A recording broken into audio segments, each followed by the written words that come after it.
नमस्कार,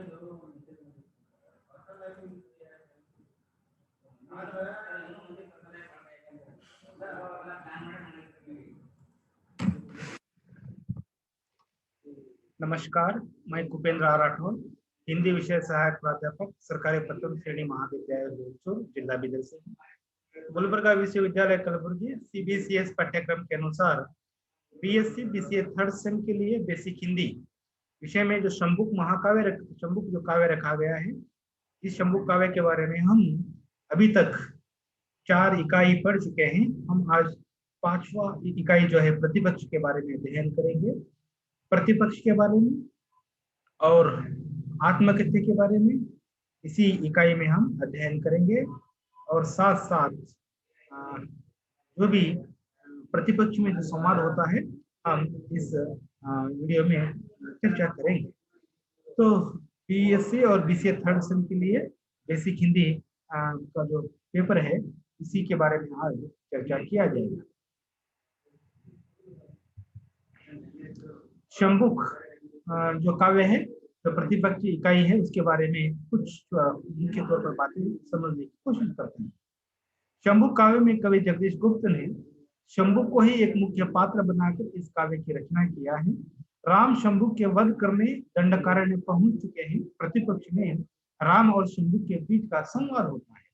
तो अभी तक हमने राजद्वार और पुष्पज्ञान, वन देवता, दंडकारण्य जैसे इकाई के बारे में हमने अध्ययन किया। प्रतिपक्ष में राम और शंबुक के बीच में जो संवाद होता है, दोनों एक प्रश्न के उत्तर जिस तरह से देते हैं उसी का संवाद हम देखते हैं। शंबुक काव्य में कवि जगदीश गुप्त ने शंबुक को ही एक मुख्य पात्र बनाकर इस काव्य की रचना किया है। राम शंबुक के वध करने दंडकारण्य पहुंच चुके हैं। प्रतिपक्ष में राम और शंबुक के बीच संवाद होता है। दो अलग अलग मन के व्यक्तियों के बीच यह संवाद बढ़ता ही जाता है। शंबुक कहते हैं कि वर्ण व्यवस्था को मानव ने अपने स्वार्थ से बनाया है। तो शंबुक सीधे राम से प्रश्न पूछते हैं कि जो वर्ण व्यवस्था जो भारत में बनी है, मानव ने इसे अपने स्वार्थ के लिए बनाया। राम के साथ संवाद में शंबुक कहते हैं इंसान ने वर्ण व्यवस्था ने वर्ग में सीमित कर दिया है। यह व्यवस्था घातक है और इसे शीघ्र ही खत्म कर देना चाहिए। और पृथ्वी पर जब जल हवा भेद नहीं करता तो इंसान अपने फायदे के लिए जो वर्ण बांध दिया है इसका विरोध शंबुक करते हैं।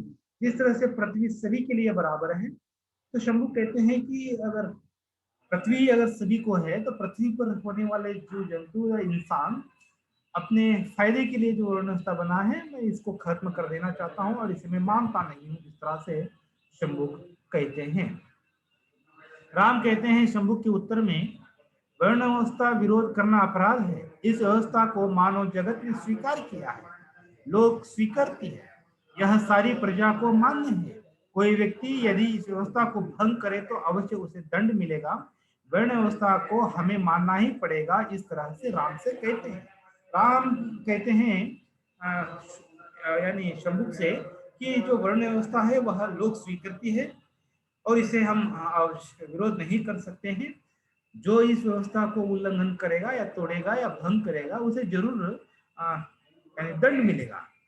शंभु कहते हैं राम आप तो लोक नायक हैं, संवेदना के कर्म को समझ सकते हो, धर्म और अधर्म का अंतर जानते हैं और सारी प्रजा की रक्षा करना आपकी जिम्मेदारी है। मैंने कोई अपराध नहीं किया, मेरी भी बातों को समझो। लोक नायक वही है जो विधि और अविधि को समझे। इस तरह से शंभु राम के प्रश्न के उत्तर देते हैं। प्रतिपक्ष के इस इकाई में राम के हर प्रश्न का उत्तर शंभुक देना, शंभुक बार बार राम से यानी समानता की बातें करना और इस तरह से वह सिलसिला आगे बढ़ता है। शंभु कहते हैं कि जब मैंने आपको प्रश्न किया कि आपने मुझे अधिकार से वंचित कर दिया, अब मैं क्या कह सकता हूं? हम सभी पृथ्वी के पुत्र हैं, इसमें भेद कहां से आता है? कोई इंसान जन्म से शूद्र कैसे हो सकता है? पृथ्वी पर तो सभी को बराबर का स्थान होना चाहिए। तो राम के शंभु कहते हैं कि पृथ्वी सभी के लिए बराबर है और मैं मेरे सिर्फ जाति के कारण मुझे यानी शूद्र में रखा गया है। तो ये पृथ्वी तो सभी के लिए एक ही होनी चाहिए, तो भेदभाव यह कहाँ से पैदा हो जाता है, यह शंभु का कहना है। राम कहते हैं कि शूद्र जातियों को तप करने का कोई अधिकार नहीं है, हमने इसका आपने इसका उल्लंघन किया है। शंभु कहते हैं कि मैंने कौन सा पाप किया, किसका मैं दोषी हूँ? मैं तुम्हें पूछता हूँ कि कौन सा मैंने अधर्म किया, किसका मैं अपराधी हूँ? राम से शंभु डट कर सवाल पूछते हैं। राम ने कहा, शंभु आपने सुशासन का उल्लंघन किया है। जिस तरह से राम के प्रति प्रश्न का उत्तर शंभु देते हैं, तो राम उससे कहते हैं कि आपने सुशासन का, लोक संस्कृति का आपने भंग किया है और आपने वर्ण व्यवस्था का तोड़ दिया है, इस कारण आप अपराधी है, क्योंकि शूद्र जाति में पैदा होने वाले लोगों को तप करने का कोई अधिकार नहीं। राम से शंभु कहते हैं कि किस अपराध के आप मुझे दोष देते रहे हैं, शूद्र बनने का मुझे कोई दोष दे रहे हैं। राम क्रोध से शंभु से कहते हैं, बात करना यदि नहीं आता तो चुप रहो शंभु, नहीं तो तलवार से कर दूंगा वध। पता है आपको, रावण भी ब्राह्मण था, मैंने भी उसका वंश मिटाया है, मैं न्याय की बात करता हूँ। इस तरह से राम कहते हैं कि मैंने रावण का जो उन्होंने अन्याय किया था उसका भी मैंने वंश मिटाया है, और मैं आज आपका भी तलवार से वध कर दूंगा, क्योंकि आपने भी अब अन्याय किया है। उसके साथ राम के प्रश्न के उत्तर देते हुए शंभु कहते हैं कि लगा रावण को अपना कर्म का फल मिला है, सीता हरण यह तो आपका व्यक्तिगत है, आपने खर दूषण मारीच को मारा है, यह सब अन्याय कर्म पर है, उसमें मैं नहीं हूं। राम कहने लगा कि मैंने अपने भाई को भी सजा दिया है। जिस तरह से राम ने रावण को सजा दिया था, शंभु उसके बदले में कहते हैं कि आप उन्होंने सीता हरण किया था, इसी कारण आपने उसे सजा देने की कोशिश किया है। खरदूषण को भी आपने उनके अन्याय का उनको सजा दिया है। तो राम कहते हैं कि हाँ, मैंने न्याय के पक्ष में रहा हूं, मैंने यहाँ तक कि अपने भाई को भी सजा दिया है।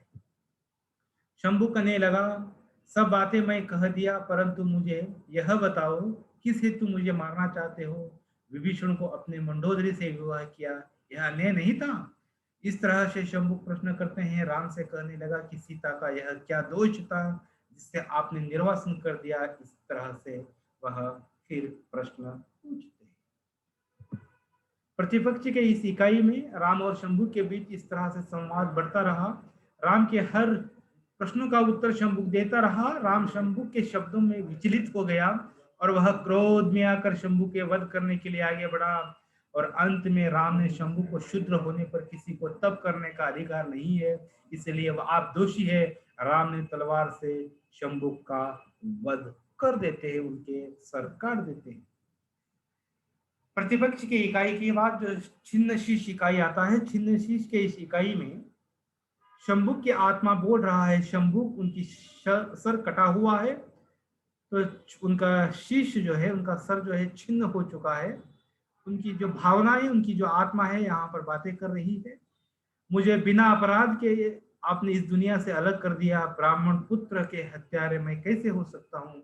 विप्र बालक मेरे तप के कारण कैसे मर सकता है? जहां तक राम का सवाल है, राजा होने के सभी प्रजा का रक्षा करना राजा का कर्तव्य होता है। राम को समझकर उत्तर लेना था। इस तरह से उनकी छिन्न शीश बातें कर रही है। तो इस तरह से छिन्न शीश में शंभु की जो आत्मा है उनकी वह बातें कर रही है, राम से प्रश्न पूछ रही है। छिन्न शीश के इस इकाई में शंभु सी बातें कर रहा है। राम की दोहरा नीति पर वह प्रश्न पूछता है। एक मृत्यु बालक को बचाने के नाम पर एक जिंदा व्यक्तियों को भी मारना कहाँ तक उचित है? नारद के झूठे बातों पर विश्वास करके निर्दोष शंभु का वध कर दिया। इस घटना का जिक्र इस इकाई में किया गया है। शंभु काव्य आत्मकथा के जो अगला इकाई है आत्मकथ्य, आत्मकथ्य में शंभु की जो आत्मा है वह कह रही है। आत्मकथ्य की इस इकाई में शंभु के आत्म बातें कर रहा है कि मैं एक मिट्टी के घड़ा बनकर अपनी दशा बता रहा हूँ।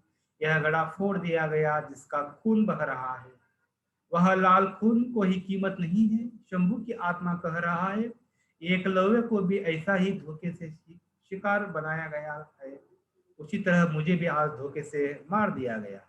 तो इस तरह से छिन्नशीष और आत्मकथ्य जैसे इकाई में हम देखते हैं, छिन्नशीष के इस इकाई में जो उनकी जो सर कटा हुआ है शंभू का, वह उनकी भावनाएं बता रही है। और आत्मकथ्य में राम से वह सीधा एक घड़े के रूप में जो खून बह रहा है, वह खून राम से ही प्रश्न पूछ रहा है कि आखिरकार निम्न जाति में पैदा होने लोगों को इस तरह से वर्ण अवस्था में भांग कर हमें दोषी बनाकर मार दिया गया है, कहाँ तक उचित।